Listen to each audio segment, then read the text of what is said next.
So thank you all very much for being here, and thank you to our panelists for accepting to join this event at the Australia Pavilion. We're very happy to have you here. I think this is a very important topic. COP has a number of decisions to make, but it's very clear that equity and justice needs to be at the heart of them. But even more importantly, when we go home and implement policies to reduce emissions and adapt to climate change, we need to keep equity, justice and participation at the heart of our discussions. So we have a very excellent panel here with a lot of experience and a lot of diverse experience on these topics. Just a quick comment on how we're going to run things. First of all, I was told by our organizers that if you're on the panel, there will be a lot of background noise. Don't worry about that. The audience can hear you. And if they can't hear you, I'm sure someone will shout out. Trudy will let us know if there's any challenges. But don't worry if there's background noise, your audience can hear you. What I'm going to do, rather than give an introduction to all the panelists all at once, I'm going to start with them, introduce them, and then ask them a question. That way, there will not be any long introductions, and we can get started. Just to introduce myself first, my name's Thomas Spencer. I work at the International Energy Agency. The International Energy Agency is a multilateral body based in Paris.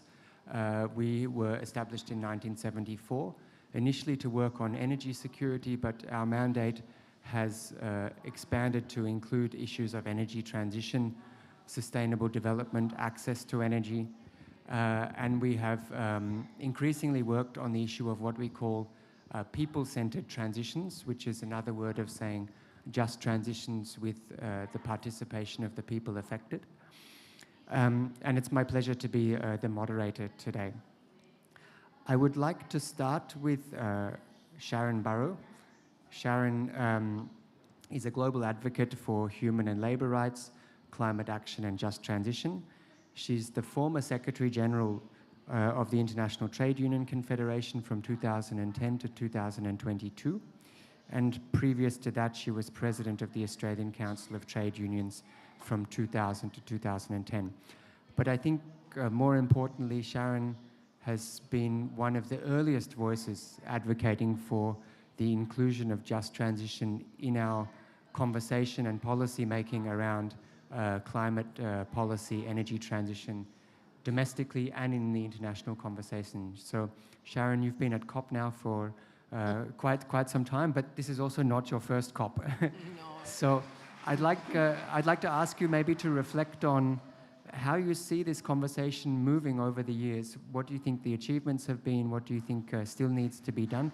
Maybe if you can zoom out and give us a bit of that longer term perspective. Thanks very much for being here. No, thank you. And I'm going to say a little bit about the leadership of the IEA. But first, let me say that just transition was born out of the labour movement and many, decades really of transitions that were anything but just. The economy moved on, the developments moved on, but often people and communities were simply not part of the equation. And we've seen many stranded workers, many stranded communities over the years, even as the economic development has grown apace. So for really 15 years, we campaigned.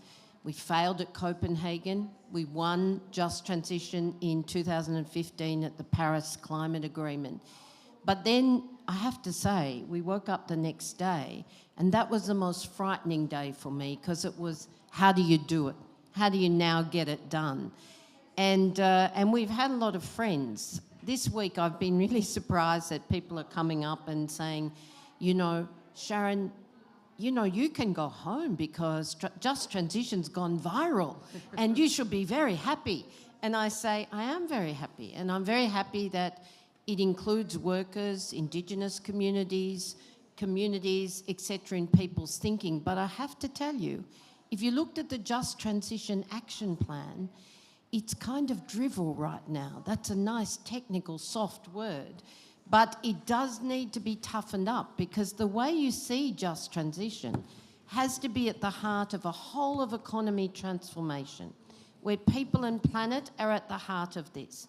And if it's the web in the middle, then having an action plan on the side that, as of 2 days ago, didn't even mention workers. I think Indigenous people got one line or something. And so, you know, come on, we have to get serious. Now, I have to say the IEA has helped enormously as part of this transition. Because if you think all industries have to transition, but actually energy is the foundation for all of our economic development, then when the IEA rang me and asked me if I would sit on their Just Energy Transition Commission, I went, oh my God, this is the IEA. Are they serious? You know, these are the guys that, they didn't bring you big oil and gas, but, you know, that's the history. And so, and I must say, I talked to the Fatty Birrell, the leader, and he was serious. He is now serious, very serious about transformation. And I'm happy to say I co-chair their Labour Council, which was formed as a result of both the Commission, which wrote the Just Energy Transition Principles. We took them to Glasgow, and they were signed by a whole range of countries, and then it built the basis for collaborative financing. Not enough, not big enough, not effective enough. That started with the JETPs in South Africa. But we've moved on, even as the frustration here is about the debate around fossil fuels. Fatty Birrell's leadership and the IEA's, you know, kind of framing is absolutely leadership material. Why? Because they point out two things. One, that CapEx from oil and gas industry is in renewables, the investment in renewables is barely 2%, and that there must be a target just based on the science and based on demand and the need to peak emissions in 2025 of 50% by 2030. And people say, well, how can you do that? You know, this is an industry that makes over $2 billion a day. $2 billion a day. We can do it. But there are only about 4, if you think of that CapEx being around 2.5% now, which is scandalous, there's only about 4 companies doing that. I've spoken to most of them this week about where Just Transition fits in their planning, but there's a whole lot of others out there, I can tell you, who are not yet there. So we need your voices. But at its heart, Just Transition has to be about putting people and planet at the heart of our economic transformation. And that means people being at the table from the beginning, not the end. And we can come back to some of these things, because people who are now finding that permitting and planning and all of the infrastructure surrounding the energy transition is being blocked by people, I say, why are you surprised? You land on them, you know, plans when they've been financed, the architecture's there, etc., in huge legal tomes. And maybe there's a benefit sharing piece about page 624. That's crazy. You have to, people have to be at the heart of a transition. So in simple terms, it's just if people think it's just. And we can really make a difference now if everybody's on the team, and that means workers, communities, Indigenous communities in particular, because they have a special role. They own their lands, and that must be respected. So the IEA is playing a leadership role. We need a whole range of other people to do just that, because it can't be just a word. It has to be genuine, and people have to be at the table from the beginning. Thanks very much, Sharon, and thank you for your kind words about the IEA and for being a part of our conversations. I think if we've been able to achieve anything in this space, it's because people like you have helped us and lent the credibility of the years of work that you've done on this issue to what we have tried to do. Leslie, I'd like to move to you now. So Leslie Schultz is chair and founder of the Ngadju Conservation Aboriginal Corporation, and he's a board member of the Indigenous Peoples Organisation of Australia. He's a widely recognised elder of the Ngadju and Mirning communities. He's chair and founder of the Ngadju Conservation Aboriginal Corporation, and he leads the Indigenous Peoples Organisation of Australia Climate and Environment Subcommittees. So I'm from Perth, Western Australia, so I'm from your country in the big sense. I'd like you to reflect on the role of First Nations communities and what you've heard here at COP about their inclusion in the process, but also how domestically clean energy programs can be designed so that the voices and needs and rights of Indigenous populations can be heard and considered. Thanks very much for joining us today, Leslie. Yeah, thank you. Hi, people. I'm from down in the Nullarbor, Great Australian Bight area, and from the Mirning Ngadju tribes. In the Mirning country, the Nullarbor, we got one of the largest world's hydrogen project happening down there in planning. Lots of negotiations happening. We like to think big, but a lot of it's just early days. Same as the renewable movement is still early days. So we're finding our negotiations are starting at the bottom first, not at a reasonable level, what we'd consider reasonable, considering Indigenous Australians hold 57% of the land in Australia, and these renewable projects are going to need land, and they can't plant them in the sky. So the Australian government really needs to ramp up a better structure on how negotiations begin, a framework that doesn't begin at the ankle, because we want a fair go. We don't want to get ripped off. Common Aussie language. Neither does anybody, no matter what tribe you're from, on this globe, black or white. You don't want to be ripped off. So land sells big time here in Dubai, wherever, across this globe. There's a war going on because of land across this globe. And all we're saying, we want a fair go for Indigenous lands in Australia. What happened in the past mining era is not going to happen again in this renewable era. We're not going to stand for it. And we need government to make sure you keep the cowboys in order, because they're out there still. Just put it in a framework so that at least that gives us a fair go.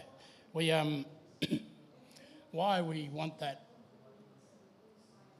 area in order, because that's what gives us the best economic starting point for our people. But on the ground we have sacred sites throughout our country. It's they've been very special to us for thousands of years. This project's just going to come and sit on our land for about 100 years. We got a lot more importance held to it. That's why we must be part of the engagement up front, not just the social response. You know, what do they call it? I've got it written here. Corporate response, social response, or whatever. We want equity. We're landholders. We're not stakeholders either. We are rights holders. That's what the Australian government's got to get through their negotiating thinking. When you bring industry to us, or when the industry comes to us, same as the Australian government, we must be seen as rights holders. We don't want to be just written in some social response. That's gone too with the mining era.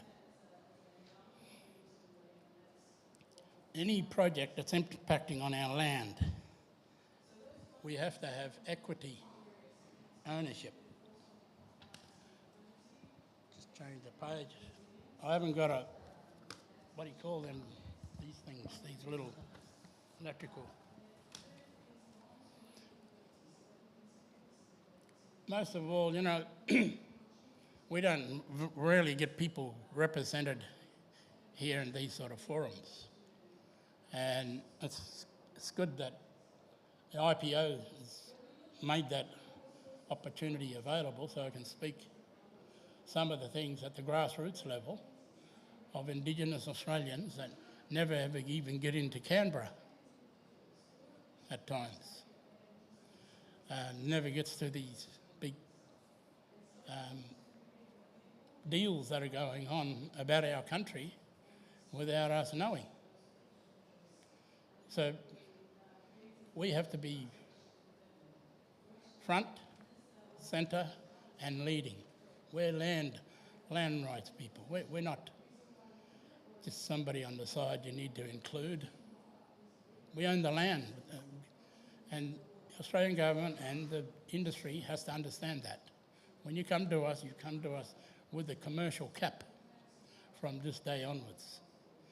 For all Indigenous Australians in Australia, but right across our Pacific too. Our Pacific nations needs that fair, equitable deal happening.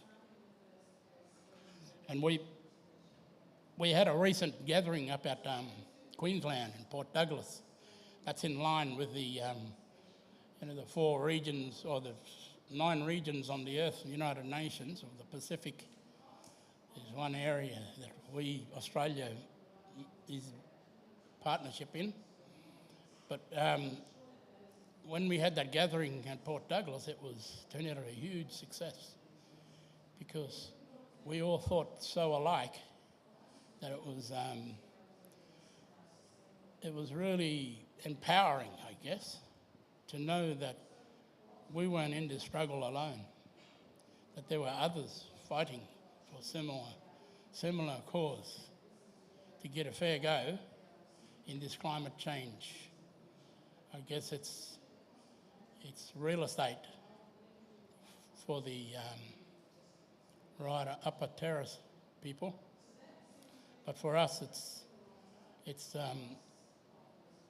we don't want the ocean chasing us back into the jungle. We don't want our beaches ripped out, and we got a 6-foot drop to get down to the beach. It's what's happening around our coast.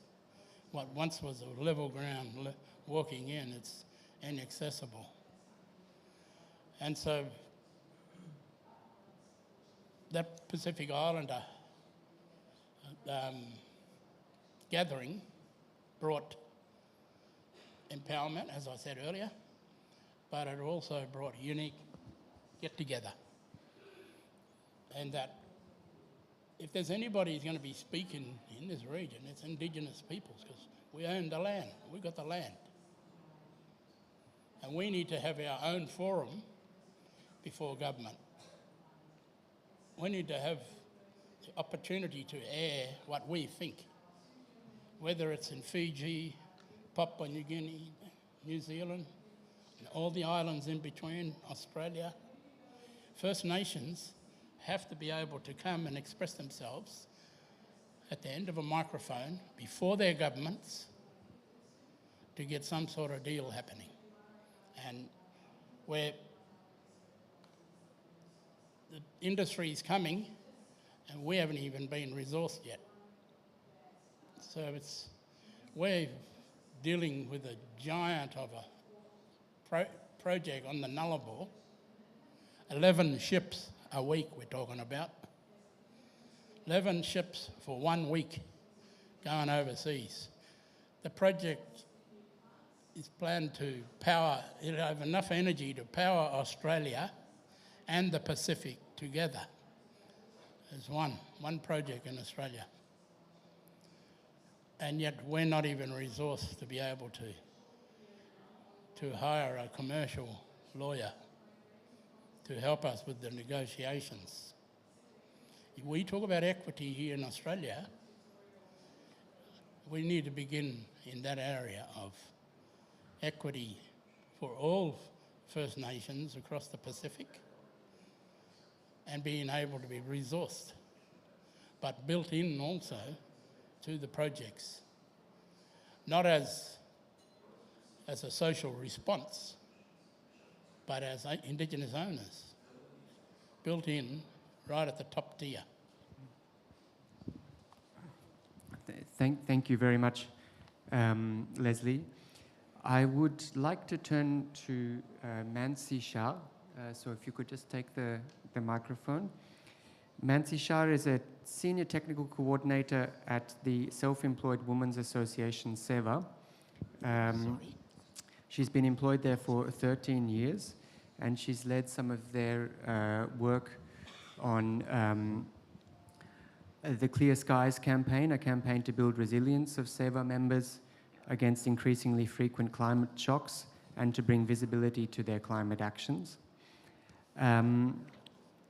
Mansi, I'd like, first of all, if you could maybe explain to the audience who doesn't know SEVA so well, what it is that you do, and in particular, give us a perspective from India. Is it difficult to involve your members in this conversation around climate change? What do you see are the key challenges, and how are you responding? Thanks very much. Thank you.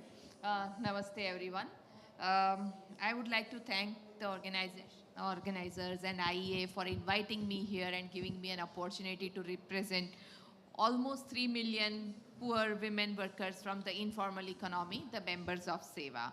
So before I get to responding to your question or into the discussions of today's panel, I would like to request you all to think of a day, a day in our life where do we use energy? Energy for cooking, energy for lighting, heating, cooling, running small appliances, what all places. Can you imagine a day living without energy? And all of us here in this room are privileged enough that we do not have to think about whether we'll be able to afford this energy or not, whether we'll be able to access this energy or not. But the millions of women whom I represent today, they have to make this decision. They have to think about it. These women whom I represent here are the poorest of the poor. They are the street vendors, the construction workers, the agricultural laborers, the waste recyclers, coming from 18 states in India and also the countries of the global south. These women, they not only shoulder the responsibilities of the household responsibilities and the care responsibilities, but they also shoulder the responsibilities of fulfilling a family's food, energy, and financial responsibility, financial sources. And despite contributing so much to the family and to the GDP of the nation, these women are largely unregistered, leaving them outside the purview of the government schemes and benefits and policies, as well as the discussions and the decisions that are made at important global conferences like the current COP. SEVA conducted an internal study which has revealed that these women from the informal economy, they spend over 40% of their productive time and 25% of their income in accessing energy for lighting, cooking, and running small appliances for their livelihoods. And they, however, and because of the lack of awareness about these women also have an intrinsic caring nature, and therefore they also contribute a lot towards climate action, adopting a nurturing and caring attitude towards the environment. And yet, because they are on the outskirts of the formal sector, they are in the rural areas, they are kind of disconnected, and because of that they do not have awareness and education about the impact of climate change, how it is impacting their livelihoods, how it is impacting their lives, and what they can contribute to mitigating these impacts. And therefore, SEWA has initiated Clear Skies campaign. It is a campaign that works on education and awareness about climate impact, climate adaptation, and climate mitigation. It works on strengthening the climate action of these women. At the same time, it also works on facilitating affordable access to clean green energy solutions to these women and enabling access to finance, so that these women are able to strengthen their lives and livelihoods, but also their climate resilience. And through the from this, so SEWA initiated this Cleaner Skies campaign in 2022. And in this 1 year, what we have learned from this campaign, from this experience working with these women, is that first, there is an urgent need for awareness and education about climate impact, climate change impact, and adaptation and mitigation, especially for the poor women workers from the informal economy. Secondly, there is a need for a systems change approach, how to include these women and their climate action at all levels, in the community, in the decision making, in the day-to-day lives and livelihoods.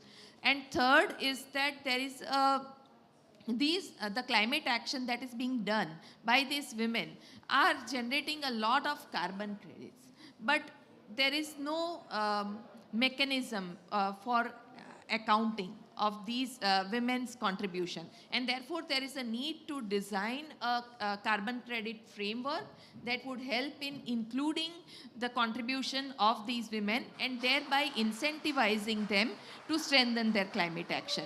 And last but the most important is that there is a need to promote local decentralized economies that would strengthen the role of women in the economy, that would cut down on the emissions, that would bring that would strengthen the role of women and their climate action, and when it would help in revolving the fund within the village and thereby generate more decent, dignified and green livelihood opportunities for the rural youth, reducing the rural out-migration. When several such local decentralized economies overlap, it will lead to strengthening the over-national and global economy and thereby lead to an economy of nurturance. Thank you. Thanks very much, Mansi. I'm really glad that you mentioned energy access, because it's maybe something that we don't talk enough about in this COP context. And I think not enough people understand that, 1 out of 3 people globally still doesn't have access to clean cooking. But even if we gave those people access through a combination of clean energy and fossil fuels, for example, LPG, it would still have emissions benefits. It would reduce deforestation. It would reduce emissions of black carbon. So I hope we can continue to raise this importance of energy access here. I would leave Nathan for last but not least and turn to Elsie. Elsie Milan is a young Lebanese activist and research fellow at Imperial College London. She is the recipient of the prestigious President's Scholarship and of the UK Fund for the Levant, and her research focuses on decision frameworks to accelerate the adoption of carbon capture and storage technologies, but in particular to include people in those decision frameworks. So, Elsie, I'd be interested also. You are a youth activist as well.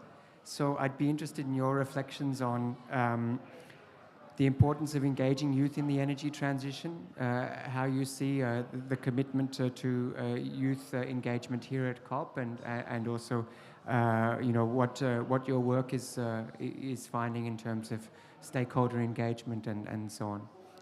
So thank you so much for having me. It's a great honor to be with IEA and with such distinguished panelists. I don't know what to say now. So first thing, through my research, I'm tackling a very sensitive topic, something in the gray area. And when I talk about my research, people wonder, why are you working on this technology? It's very controversial. I'm working on it because I want youth to have access to the most controversial topics, to have all the answers, to know what technologies we should adopt, when and how, if technologies are valid, and in what context. And having the youth access such sensitive topics is a very important tool, and it's a weapon for us as future decision makers to start at a very young age, make our minds and our opinions when it comes to technology, if it affects us, when, how. Another thing is I'm very happy that all events I attended at this COP, which is my first COP actually, have a youth, a young person in their panels. There's always a young person who has something to say, who's present with distinguished stakeholders, and who's giving their opinion. And this wouldn't have been possible without a lot of regional initiatives and international collaborations. For example, I'm here because of the Arab Youth for COP, and it's an initiative that started 2 years ago, and it's helping youth from the Arab region to attend such events and present their ideas, talk about their initiatives.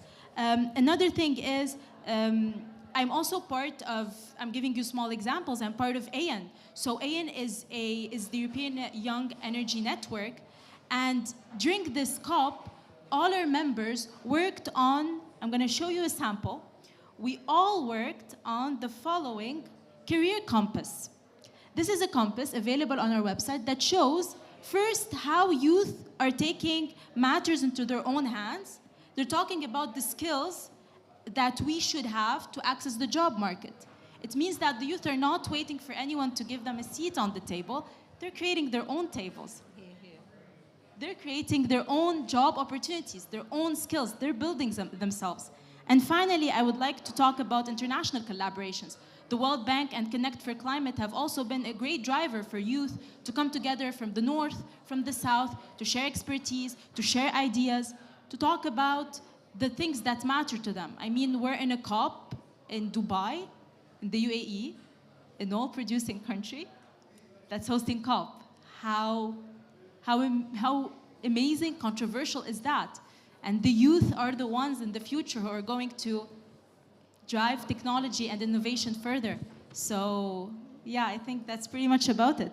I consider this is a very important COP as a starting point for the youth involvement. And I hope in the future COPs we'll see more youth and we'll see them more taking the stage in such events. And thank you so much for giving me the stage. Thank you. Thanks very much, Elsie. I'll tell you a small personal story. I started my career as a youth activist in 2009. That was the first COP that the youth had a formal constituency under the UNFCCC. And I think one reflection looking back is that, of course, the youth needs to think about what they do now as youth, but I wish also we thought about what careers would be most impactful as well. So I'm really glad that you've developed that document. Nathan, I'll turn to you last, but not least, of course. So Nathan Kay is operations lead for 7Gen. He's from the Zagime Anishinabek Nation in Treaty 4 territory, currently residing in Mohkinstsis, Calgary, of Treaty 7 territory. He helped to organize the first ever Indigenous Youth Energy Summit that brought over 200 Indigenous youth from every province and territory in Canada in 2019 to learn and discuss clean energy and environmental initiatives. And I'm going to read further down in his biography because I think this also says something about choosing a career path. He's currently finishing a BBA for finance, and he would like to pursue a career in project finance for environmental initiatives. So, Nathan, I'd like to ask you the same question that I asked Elsie about youth involvement, but also, you know, you speak at the intersection of the youth and the Indigenous community. So if you could tell us a little bit about your perspective, would be very... So, Tanse Kiwa, Nathan K. Nitsiga Senochinia, Zagame and Anishinaabe Nation in Treaty 4 territory. So I said, hello everybody, my name is Nathan Kay. I come from Zagame and Anishinaabe in Treaty 4 territory. And I introduced myself in my language because I think that's very important.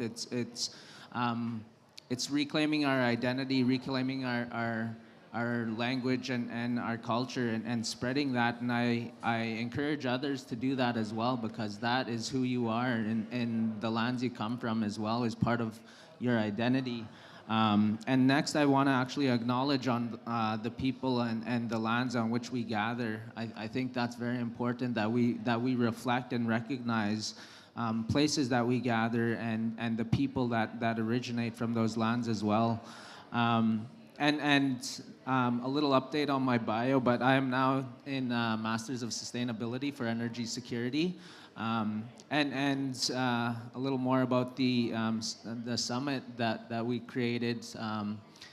It did bring over 200 Indigenous youth from every province and territory, and it was barrier-free. We raised the funds to cover their travel accommodations, their meals, and we didn't only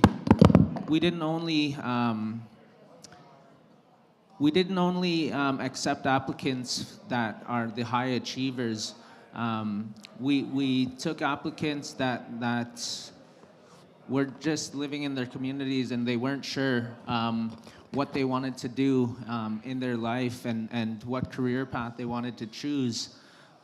We created that space to spark that fire within them, and a lot of them, they felt like they weren't interested and they didn't know what they wanted to do, and energy wasn't on their radar at all. But coming into that space, I think it reignited that passion for where they wanted to take their life and how they wanted to get involved, and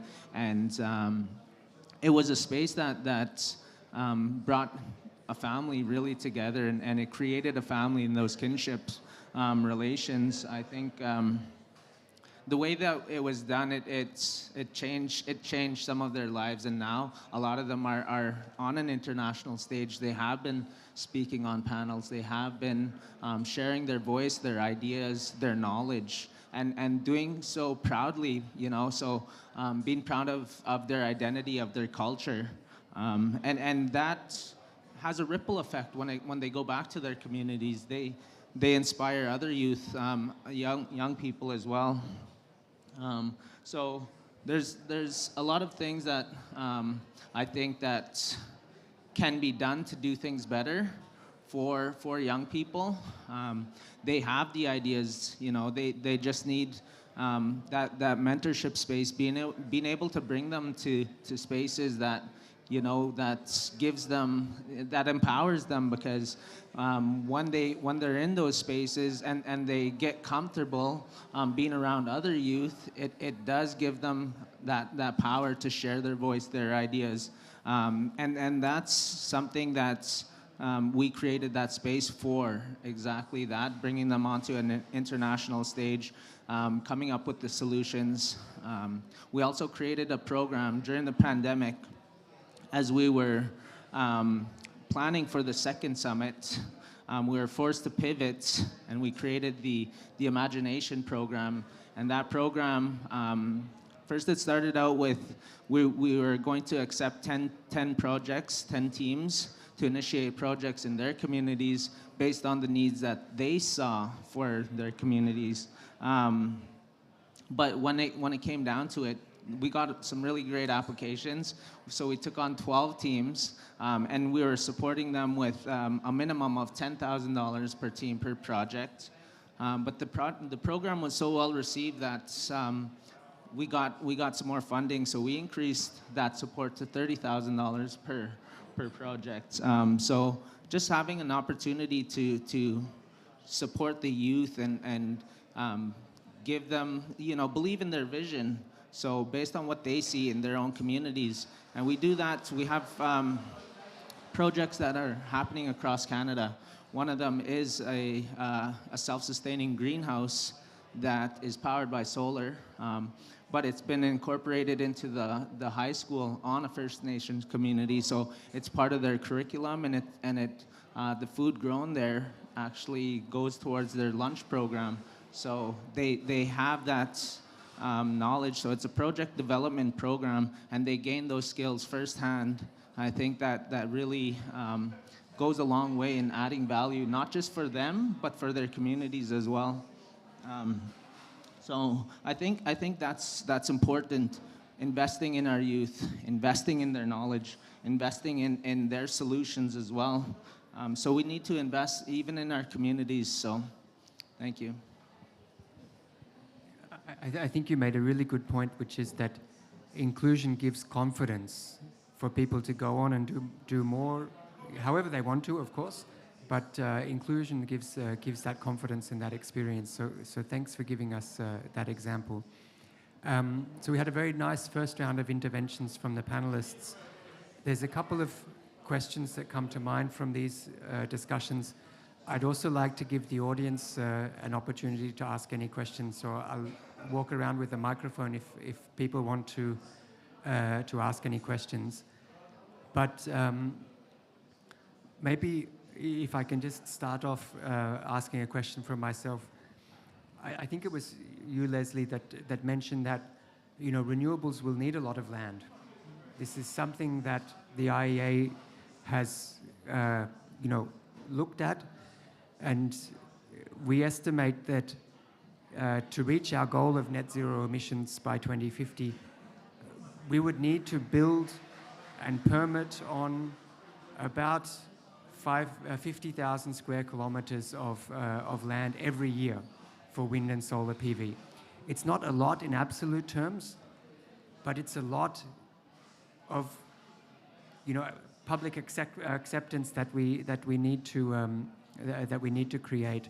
And personally, it's something I'm a bit concerned about, is our ability to build out at the speed that we need without this public engagement, without public acceptance. So Sharon, you also mentioned this in your intervention. Do you have any reflections on, best practice that we can learn? Any lessons on that we need to take away? Well, I already indicated that you are going to fail if people aren't at the beginning of the process and not at the end, because that's when you get the opposition. But there's also some really good practice. There's a commission that's just brought out a report, and the Green Hydrogen Association that I sit on the board of is actually promoting around how you actually look at it from a much better planning process. So if you were going to look at regions, for example, energy regions, then start the conversation now about where you need that land. For Indigenous people, I absolutely am with Uncle Leslie, because he's right that they are equity owners. Workers want to make sure there's secure jobs, but Indigenous people, the attitude has to shift. And I quote a great Indigenous woman from Australia, Kate George, who said, until the attitude shifts and we're seen as equal partners, you're not going to get the land you want. And I actually think that's a lesson. But there's also advanced work going on, and as long as you cover off on that initial work, then some of the tones and tomes of work in permitting and planning is being reduced by technology. And Denmark is absolutely looking at digital permitting. Fantastic ideas, as long as the people end of it and the social licence that comes from that consultation's in place. So I think we can do it, but it does require, again, when you look at climate financing, investing in where every project has to price in the consultative, the cost of just transition, consultative processes, the outcomes you want, and not see them as add-ons. And by the way, Systemic's got a big figure.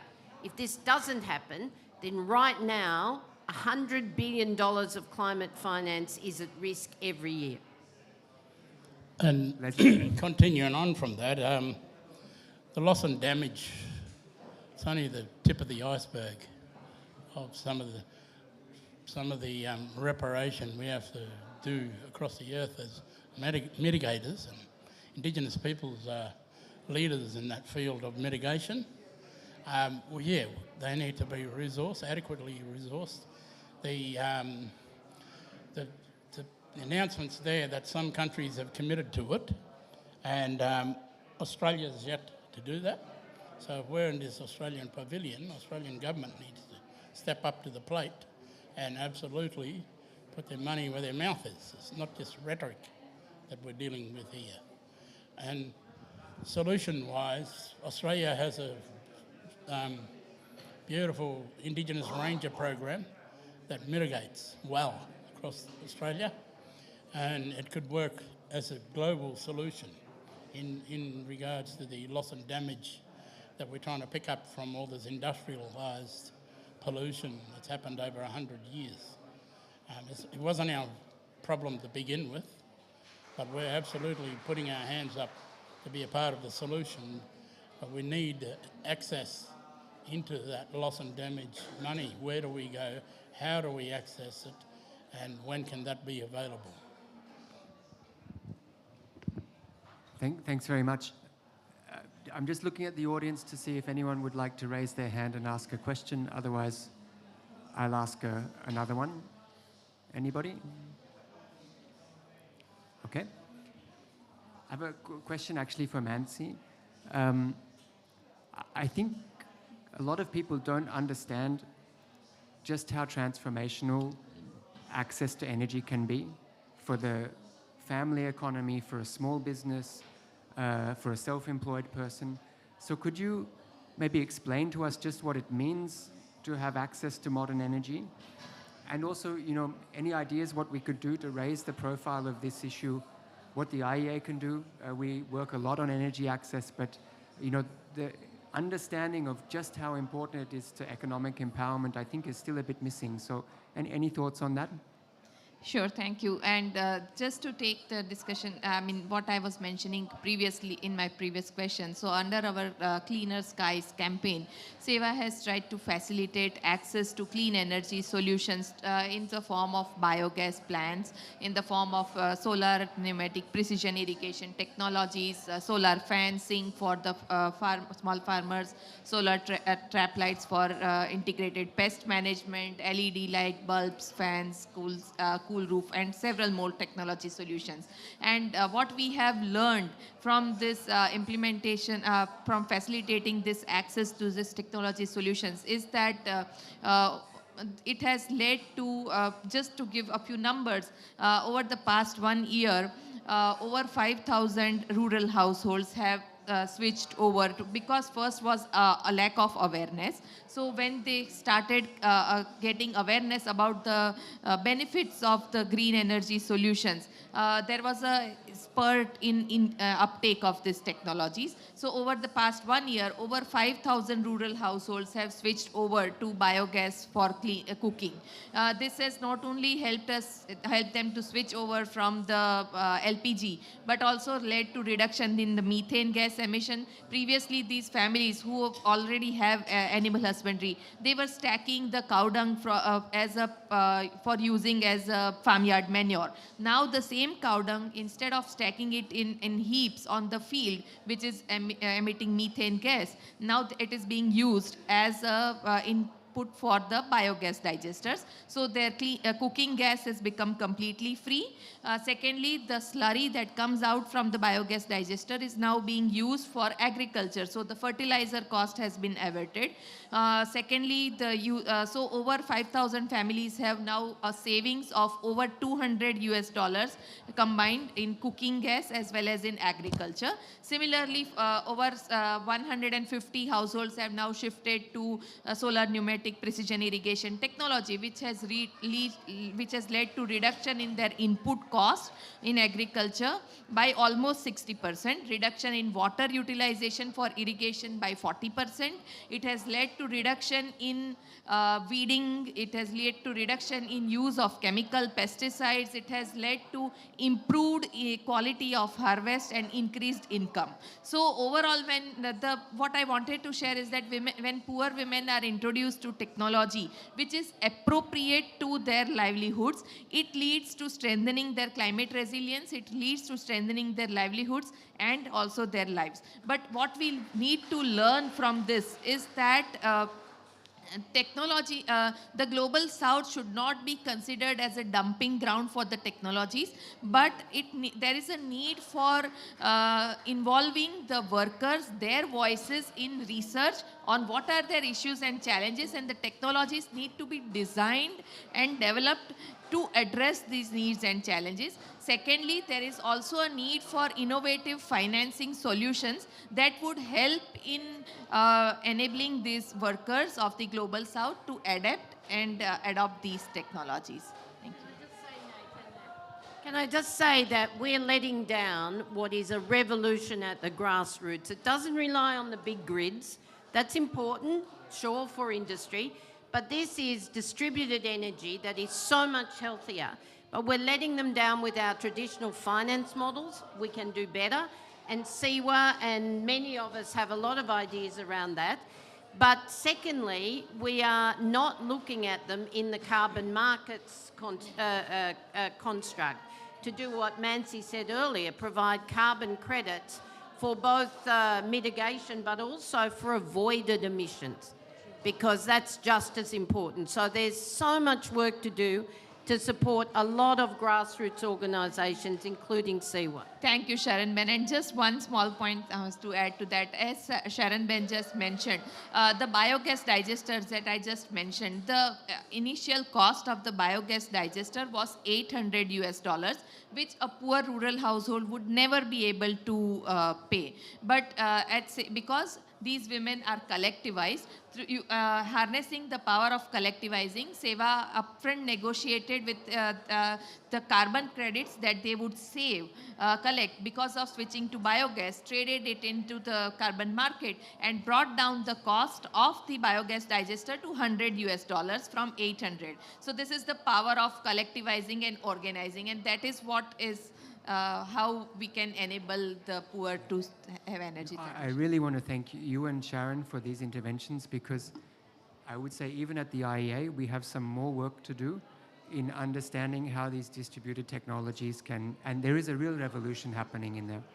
I think one thing that you said, which was really critical, was technologies appropriate to their livelihoods. Yeah, I think that's really critical. Nathan, I'd like to give you back the floor. Any reflections on the policies or processes that can help with the inclusion of Indigenous voices in the decision-making process? You know, what is the experience in Canada in terms of energy infrastructure or energy facilities? Any thoughts on this or anything else that you've heard on the panel? Yeah, I think, like I said, mentorship is important, and incorporating Indigenous knowledge, Indigenous ways of living.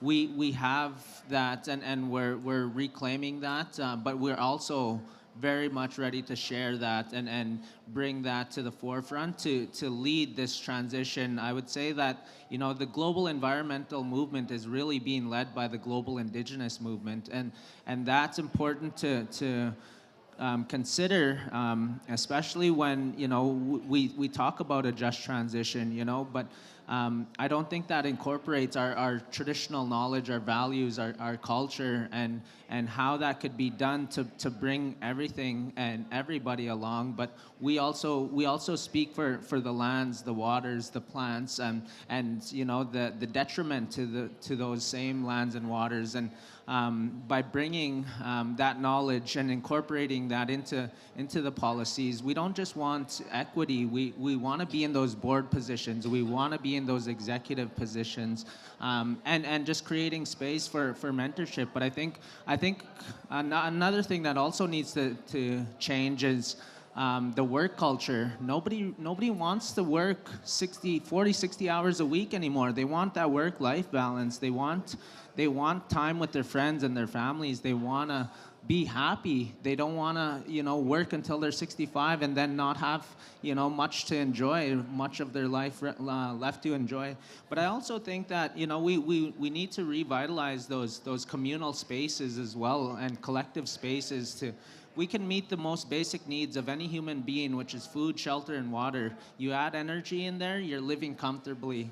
And by revitalizing those communal ways of living that we as Indigenous people lived for thousands of years, we create a system of abundance, that meets the most basic needs of any human being. And from there, we can start addressing the social issues that many communities and people face across the world. But I would also say that, we also have to be critical of the system. They tell us exactly what we want to hear. And then they go in these back rooms and they make a different deal, that continues to perpetuate and continues to lead us in a blind way. But they design a system for us to be dependent on that system. They design a system for us that doesn't meet the needs, the most basic needs of any human being. They're telling us, be good, use this technology that is good for you, good for the planet. We live in a wasteful society. There's out of sight, out of mind. I think we need to be repurposing a lot more critical and resources, critical minerals and resources, and thinking about the waste and how wasteful our society is. I think there's ways to be smarter about it and do things in a better way, and we shouldn't have a lifespan of a wind turbine that only lasts 25 years. It could be repurposed and recertified, and that should be able to last for hundreds of years.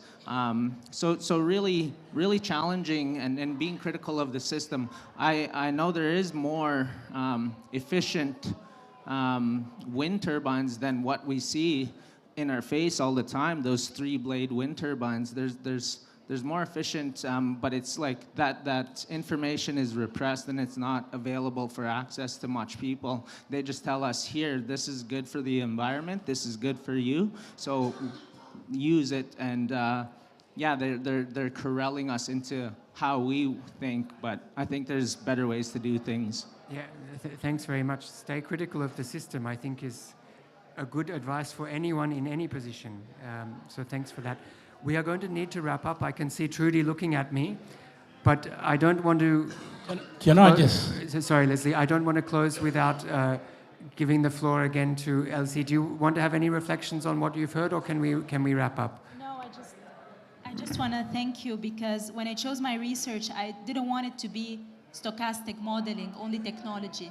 I wanted to be participatory stochastic modeling, because no actual policy, no matter how its technology is advanced, can be implemented without the people. So that's why I believe, and I'm happy that, and I'm more convinced that it's important to involve people. It's at the center of technology. Yeah. So that's it. Okay, we're going to have to wrap up. Final soundbite. There needs to be, as far as the states and how they do business across the globe, and with us indigenous people, we're only a small percentage of the globe. We need to make a distinction about who is indigenous and who is from representing the states, so that we get a true reflection of what indigenous voices are saying across the globe. And that's what I'd like to end with. Thank you very much, Leslie. I think that's a very important point. I would actually like to leave it on that note, just to say thank you very much to our panelists. It's been a very diverse and inspiring discussion. Sometimes I feel, we're too much in these negotiation rooms, and it's a bit difficult to remain motivated, but also to see the issues and stakes on the ground. So thank you very much for bringing your voice, and some advice also for the work of the IEA. Thank you very much.